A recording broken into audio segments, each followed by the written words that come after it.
Hello, welcome everyone to today's webinar on Google for Work, FIDO U2F, and YubiKey. I am Sue Heim, Information Development for Yubico. I have over 15 years of experience in security, including over 8 years with PGP and Symantec. I am joined today by Julian Blanchet, who has been with Google for 7 years in different marketing roles and is now in charge of security and privacy marketing for Google for Work. And on the Yubico team, I am joined by Kevin Casey, our Senior Solutions Engineer, who has 27 years of experience in IT security with 17 years as a DoD asset. Our webinar will take about 40 minutes, leaving about 15 minutes for questions. Today's agenda will include an introduction to Google and the importance of security there. Then we'll talk about authentication, the YubiKey, FIDO U2F, and you'll get to see a demonstration. After that, we'll talk about the YubiKey and the mobile phone. And finally, we'll open up to questions. So please send us your questions through the GoToWebinar chat interface. Now, I'd like to turn over the meeting to Julian, the Group Marketing Manager at Google. So a couple of things that I want to cover today is really take a step back on Google security and what we do in general to protect our infrastructure and your information. And then how does the security key and Yubico really fit into that picture? So if we can proceed to the next slide, please. The way we typically talk about security to our customers and our users is really in view of these three big trends. First of all, we like to remind everybody that the level of risk has really increased dramatically in the recent years, and this is really not going to stop. The amount of data that is really concentrated onto these servers is really tremendous, and with the arrival of these new waves of technology like the Internet of Things, for example, we will even see a shift from data security to really safety. So there is a need really to make sure that we more than ever secure all this information. The second pillar or second component in that evolution or in that context is the fact that security has become even more complex, or is has become more complex than ever. There was a time, probably before the time I was myself involved in security, where one can talk about personal security or commercial level or commercial grade security, and then national grade security. Today, organizations are faced only with national grade security. So we are not facing teenagers in basements anymore. We are facing armies, and would they be targeting very large organization or your own private personal Gmail account. So you really have to put up with the best of the best, whatever the level of data you are trying to protect. And the third pillar in that context is really the evolution in expectations of the user. We are all users. We are all using these new devices that allow us to step in and out of the firewall of our organization and bring in whatever type of threats that we could pick up in whatever airport lounge, and we expect that flexibility also from our organization. And so we really force the people accountable for that security into a very complex situation, whether to lock down the user or to free the user and allow him to use this new technology, but then exposing him or her and his or her organization to all these new threats. So we are strong believers at Google, and we can proceed to the next slide 4, that the cloud really is the right response to that evolution. The cloud is, as we really have seen in 2014, when this series of breaches really hurt, traditional landscapes and traditional security installations. We have really seen that cloud-based providers and customers using cloud installations were able to protect themselves more effectively. And so the cloud is a way to offer to your users at the same time more innovation and more flexibility and a higher level of security. So this this kind of concept, which was still very provocative, I would say 6 months ago, is slowly becoming mainstream. And what is probably even more interesting is the message of the next slide, on slide 5, which is what does Google Cloud then really offer to make his installation and your information so safe. And we really like to summarize this into 3 main messages. The first is that the innovative technology that we have all been accustomed to, or we're all expecting from Google today, or we've all been accustomed to see, this drive for innovation and this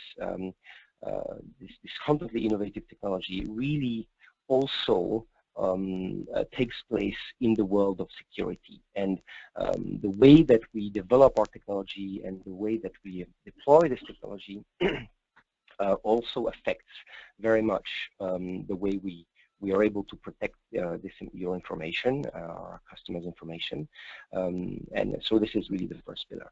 The second is scale. Because of the size of our operations, we are able to invest in security at a level that really very few can match, and I will go deeper into that. And the third, that I will also spend a few minutes on, is really agility or speed. It is not anymore a question whether your organization on your personal account will be attacked or even will be breached, but the real question is how fast will you be able to respond and to patch. And the culture of fast innovation and fast movement within Google really has allowed us until today, and touching wood, will keep us ahead of the bad guys in the future. So maybe a word on the next slide on technology itself. Maybe the one thing that is most striking about Google's technology stack and the impact on security, if you think about it, Google is really the only player that has such a control over the entire technology stack. From the hard drives of our millions of servers in the data centers, all the way, through the stack, from the hard drives to the servers themselves, to the OS of the servers, to the routers in the data centers, to the fiber that is connecting our data centers. All the way to the interface on your mobile device, would it be Android or even iOS if you are using some of our MDM technology, some of our Google MDM technology. Google has a way to oversee the chain in a way, in a very comprehensive way, which allows us really to control, oversee, and react faster and more effectively than a traditional player, I would say. So this is really on the technology itself, and then we have been using this, as you can see on this slide, to regularly and constantly come up with new innovations. And you see that we have been either advocates, proponents, or really inventors of new tools very, very regularly. The next slide allows us to talk a little bit more about scale, and what you see there is a illustration of our digital attack map. If you Google that, you'll find it on the web. Is really a real-time visualization of the DDoS attacks happening worldwide, and it is just giving you an idea of the amount of attack that we were able to resist from that specific type of attacks. And another way to look at the scale is really to think about the 500 Google engineers that are hired full-time just to work on security. So there are few companies that are really able to hire that amount of technology, security researchers, and definitely of that quality. The last part in that explanation of our security is on slide 8. Really, the way that we respond to the threats, and an illustration of that is our vulnerability reward program. Despite the amount of people that we are able to hire in-house, we really realize that we need to have the help of other players and collaborate with the broader security community. And we were one of the very early proponents and adopters of vulnerability reward programs, and just last year we gave out $1.5 million in rewards for researchers. So that we're able to identify vulnerabilities in our infrastructure and report it to us very quickly. So just to talk about these three these three components and give you some context on how we look at security. Now, turning into the topic of today, out of all these threats that are threatening our lives, really, in our digital lives, in our installations, in our infrastructures, probably the most important one today, and still the weakest link, or the unsolved problem on the next slide, is authentication. You see different types of, you see different data sets on the web depending on the source, but the one that I prefer is that close to 3/4 of all hacks that took place last year in 2014 were actually linked to the theft of login credentials. And so the password really remains the biggest threat, and that is why when we now get to the story of the security key and how, on the next slide, we engaged as Google last year. We engaged as Google as a whole in 2012, within the FIDO Alliance to help co-develop, new protocols to make two-step authentication easier, and really bring together what we could see on this early napkin slide that I was showing, bring together ease of use for the user and more security at the same time. So together with the FIDO Alliance, we developed the U2F protocol, and we're able to come up, with this simple key that is produced today by Yubico, that we first rolled out on our own infrastructure early in 2014. And so we really rolled this out to all our users, and we were very surprised to see not only very strong adoption, but really almost emotions. And what we like to say is that you have never heard anybody say, "I love my dongle." But when we went into Google and asked our users, what is your experience with that key, and we really had these kinds of comments like, "I love this key. This key really changed my life. I gained time and I log in so much faster." So this is when we decided also to roll this out to our users. So last year in October 2014, we rolled this out to all users. And you are now, if you're a Gmail user, you are absolutely able to activate one of those keys to your Gmail accounts. But then when we opened this to users, we quickly saw and we received reports from large organizations trying to roll this out to their entire company. And large companies like Woolworths, the biggest retailer, in Australia, Yelp in the US, were piloting this and seeing how they could protect their infrastructure with this key. And that is when we decided also then to develop controls and admin controls for Google administrators to roll this out more easily and be able to manage these keys at scale across their organizations. We announced this at RSA in April, which was received with very positive feedback, and we confirmed the full availability of these admin features on the 29th of June, a few days ago, and we are really seeing very positive feedback from this launch. So so at the moment, you know, in a typical Google way, we've been very cautious, you know, in first eating our own dog food and trying this and seeing the results, and thereby rolling this out to more users, and now scaling this. And as we you know, have made these controls more available, as you can see on slide 11. You know, what these keys really allow you to do. You know, really manage the whole life cycle of the key for your users in case they lose a key, or you know, you need to revoke one. In case users really have to bring, you know, their own keys, because you will have users that have their personal keys, but you know, you can actually have different credential on these keys to manage your private account and your personal account, etc. We have now engaged in a very active and vocal marketing campaign, and you will see Google in the coming month really being stronger and stronger advocates of these security keys.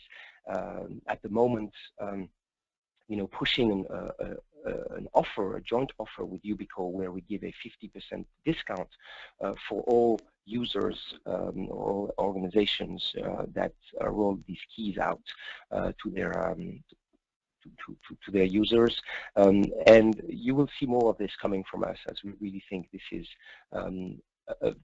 you know, an easy and important way, an easy way to make your information and your users more secure online. That was it from my side. Yes, thank you, Julian. Okay, so historically, there has been a trade-off between security, cost, and user experience. Basically, as the security level increases, so do costs and complexity, and Yubico changes this. Smart cards have good security, but they come with a high cost.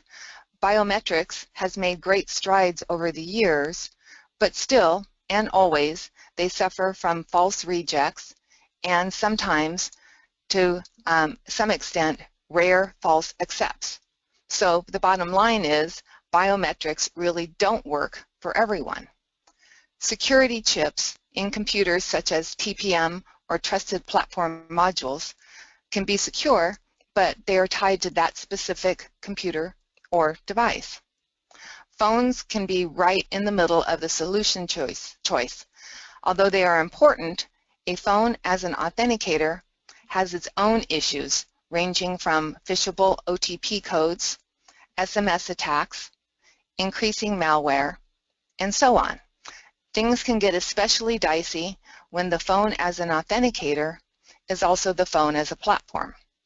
And things can get even more difficult when you have to cut and paste a long OTP code from the clipboard on your phone to an app that is on that same phone.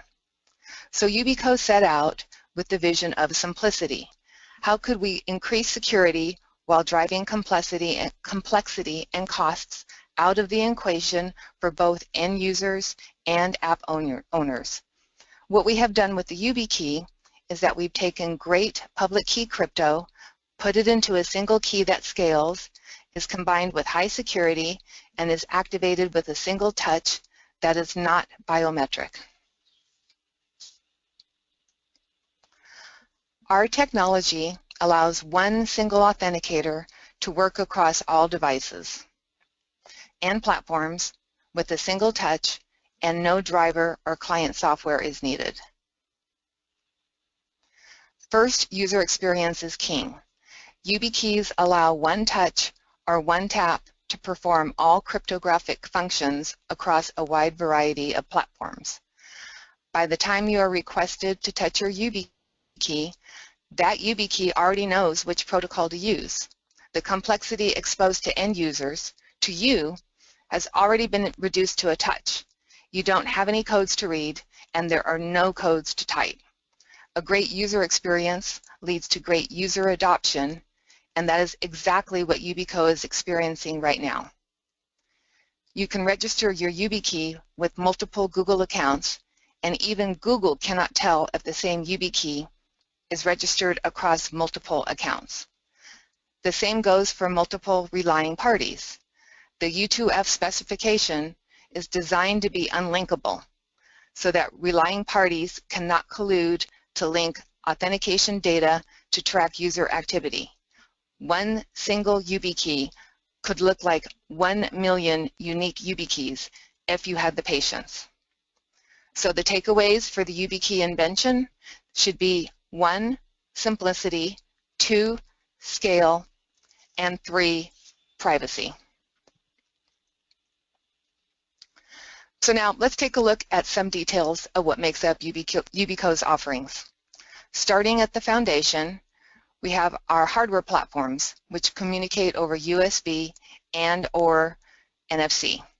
The YubiKeys are capable to enumerate as a keyboard, a smart card reader, a smart card, and NFC tags. They are all driverless. They all work out of the box with no extensions. Currently, U2F is supported only in a Chrome browser, but other browsers are to follow. Our hardware comes in several form factors. We refer to them as keychain and nano. As the name suggests, the keychain form factor basically sits with your physical keys, like your house or your car or your bike lock keys. The nano is popular for laptop users because it sits flush in the laptop's USB port. If you find a Google or Facebook employee, you'll find a nano. Above the hardware layer sits our software applets. They support a wide variety of authentication and crypto protocols. These two layers combined result in the finished hardware products that Yubico offers for sale. And supporting these are a suite of services that Yubico offers as enterprise-grade cloud offerings and as open-source reference designs for engineers to tailor build to their own services. We also have YubiHSM, which is a hardware security module. The YubiHSM is designed for servers. So if you have a need for more information on the YubiHSM, please visit our website. You'll also notice we have a range of authentication products priced from $18 to $50. The difference in price is due to the number of protocols on that each product supports. The U2F key was specifically designed for consumer resale to support Google's security key launch last October. The YubiKey Edge supports U2F and a suite of legacy one-time password protocols. The most popular choice with our customers has been YubiOTP rather than OAuth-HOTP. This is because users can self-register their own YubiKeys. Finally, our premium YubiKey Neo supports additional PIV and OpenPGP applets for traditional smart card PKI, authentication, and open encryption apps, respectively. So this means that YubiKeys with multiple protocols can be extremely effective when bridging the gap between legacy and modern systems. You can use a YubiKey Neo, a single YubiKey Neo, to protect your consumer LastPass account with YubiOTP and your corporate Salesforce.com account. Then you can use that same YubiKey as a PIV smart card to access your corporate windows and then yet again to access your Google for Work accounts via U2F. All three protocols are supported across all apps with a simple touch on a single key. All complexity is removed from your user experience. So let's look at why U2F is so awesome. It's here now. It provides security, privacy, and scalability. U2F-enabled keys are designed to scale for the internet. YubiKeys scale from one-touch registration to a single YubiKey supporting an infinite number of relying parties. Users can now bring their own key or BYO key, and relying parties can trust YubiKeys without having to trust one another. As much as we at Yubico love volume, we believe that users only need one primary and one backup key, not one YubiKey for each account that they own. And finally, YubiKeys in U2F mode are designed with end-user privacy in mind. To understand this, YubiKeys are trusted key generators. Each time a YubiKey is registered with a new application or account, a new private key-public key pair is minted for use, Registration returns the public key along with the key handle, which only that specific YubiKey can use. The U2F community consists of biometrics and tokens, all options that simplify the process for authentication. U2F is a standard that allows our YubiKey to work across any number of websites, starting with Gmail. And now I'd like to turn over the webinar to Kevin, who will take over with the demonstration of how to register your YubiKey and log into Google. Thank you, Sue, and thank you everyone for joining today. So I will quickly demonstrate how we will enroll a key, how we will then use that key to log in, and then how we can deal with revocation. So as Sue and Julian both stated, simplicity was something that we were really driven for to simplify the process. So the first step when we are enrolling YubiKeys in our system is that we need to first ensure that we have turned on two-step verification for our Google account. Once you have enabled two-step verification and chosen your backup mechanism for authentication, you will be presented with the option under the two-step verification of allowing you to create and enroll a new key. So as we see here, I'm going to first authenticate into my system so that I can access my account. I'm going to utilize my key. I'm going to insert my key into the device.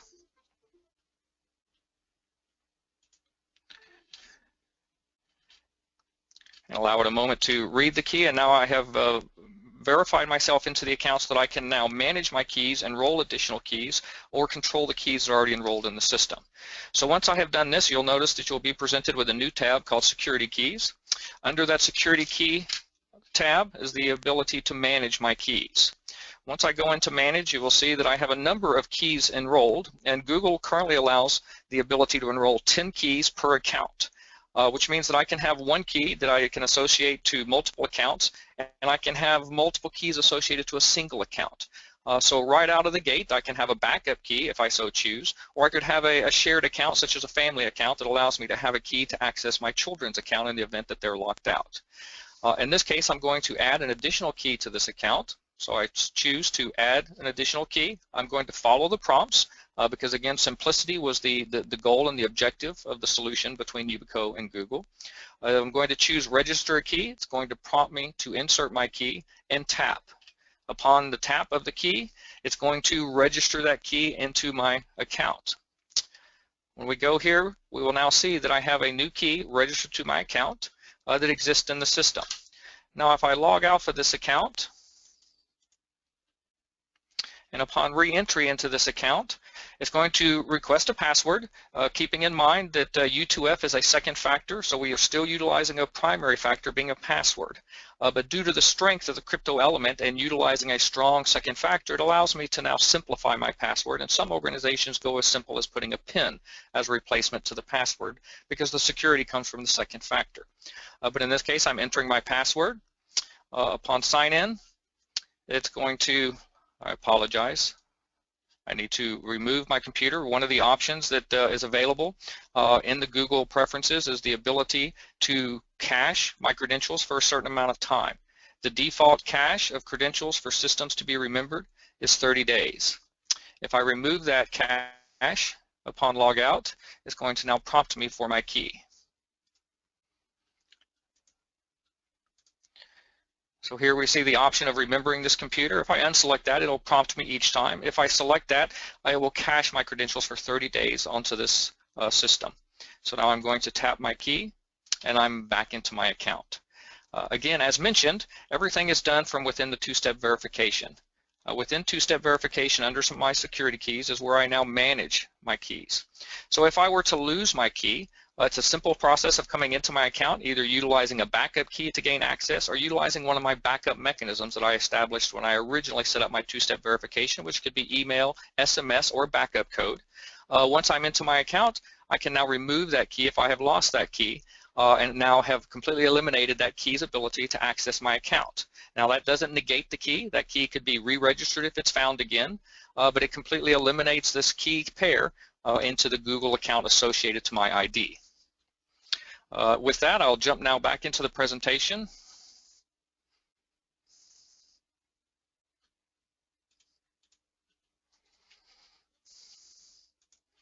And we'll talk a little bit about how the protocol is functioning. So now that we've seen the registration and authentication process, let's take a quick look at how the U2F protocol functions. As can be seen here, on registration, the device itself generates a new key pair and a key handle. Each relying party's registration process receives that new generated public key with that key handle associated to that account ID. So on authentication, after registration, the server sends a challenge plus the key handle, and the device unwraps and derives that private key from the key handle. This is why there's no limit to the number of services and relying parties that you can register your YubiKey to that Sue mentioned, because the key itself is only calculating and deriving it based upon that public key and the key handle, which gives us that unlimited capability. Next slide, please. So the U2F ecosystem provides support for both USB as well as mobile devices. As we said, simplicity was really our goal. So on a computer or laptop, once you've entered your username and password, all that's required is to touch your YubiKey and you're done. It's really that simple.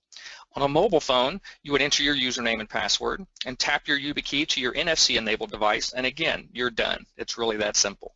Recently, Bluetooth and NFC transport protocols were added to the FIDO U2F standard, but Yubico has supported the U2F over NFC earlier this year, starting with firmware version 3.4.0. There are no Bluetooth devices currently available on the market, but they're currently in development for organizations that need a Bluetooth mechanism for delivering a U2F protocol.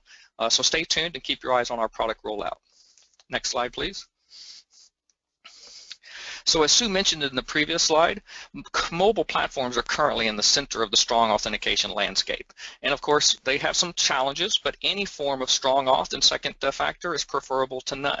However, friction and reliability are both concerns for organizations when choosing a strong second factor authentication, especially if you're looking at a mobile platform. One, phones can introduce both friction and reliability challenges.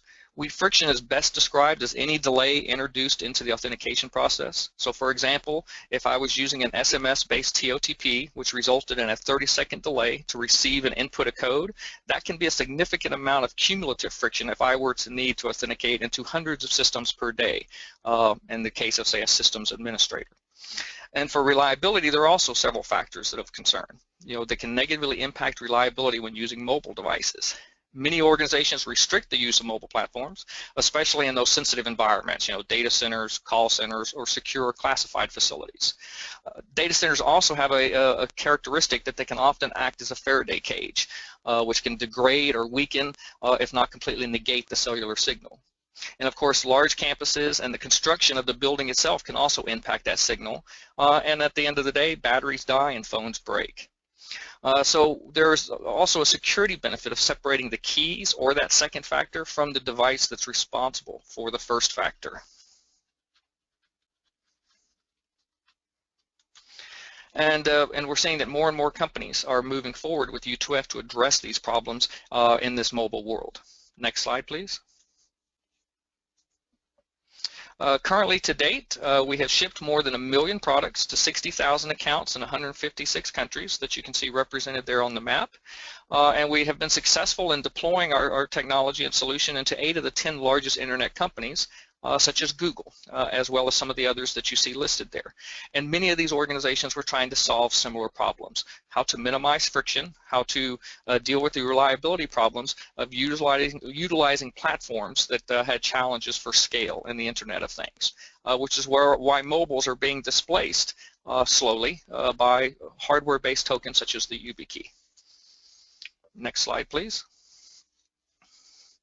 And so for references, if you would like to get some more information and details about both the U2F protocol, the FIDO Alliance, or anything that Google has done, as well as the repositories and libraries that Yubico has released to the market of how you can also deploy U2F into your environment, this is a list of references and resources available. And we will be providing this deck to all attendees at the end of this presentation. Next slide, please. So at this point, we will now go over to some of the questions. We have roughly about 8 minutes left, and so I will take some of the questions that have come in, and we'll go through those. So one of the first questions we've got here is U2F currently available to Google for Work customers? The answer is yes.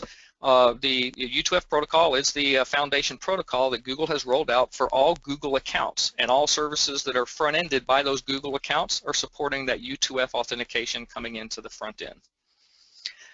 Next question is, will U2F keys like YubiKey Neo work without modification UDEV rules on Linux? Slow down. Okay, I appreciate that. Thank you for reminding me. So will the Neo work without modification? The key itself works without modification. Now, some operating systems, such as Linux, require certain UDEV rules and other functions to be enabled or configured in order to support the YubiKey Neo. But there's no modification other than some configuration options that can be done on the Neo itself. And that's all controlled via a suite of tools that we provide at no cost out to the market.